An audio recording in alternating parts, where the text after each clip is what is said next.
সমস্ত বন্ধুরা ইমিটেশনের বিজনেস করছো কিংবা ইমিটেশন বিজনেস করতে চাইছো তাদের জন্য বলছি, তোমরা অবশ্যই নিচে যে নাম্বারটি আমি দিয়েছি এই নাম্বারে যোগাযোগ করো এবং ইমিটেশনের যে কোনো প্রোডাক্ট নিয়ে যে কোনো জায়গা থেকে যে কোনো ইমিটেশনের প্রোডাক্ট নিয়ে ব্যবসা করতে চাইলে নিচে দেওয়া নাম্বারে কল করে জেনে নাও।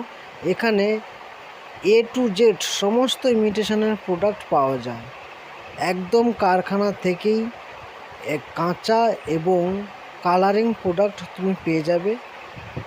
যে যেরকম প্রোডাক্ট চাইবে, যে ডিজাইন চাইবে সেই রকম ডিজাইনও পেয়ে যাবে। একদম কারখানা থেকেই আমি আপনাদের সমস্ত মালগুলো একটা একটা করে দেখাচ্ছি। আরও যদি কিছু জানতে চাও তোমরা ওই নিচে যে নাম্বারটি দেওয়া আছে ওই নাম্বারের সঙ্গে যোগাযোগ করো এবং সমস্ত প্রোডাক্ট একটা একটা করে দেখে নাও। এখানে যে কোনো মাল, যে কোনো ইমিটেশন প্রোডাক্ট খুব কম দামে পেয়ে যাবে। আর হোলসেল করতে চাইলে তো একদম পারফেক্ট জায়গাতে এসেছো। এই যে নিচে নাম্বারটা দেওয়া আছে এক্ষুনি কল করো হোলসেল করার জন্য। Wholesale product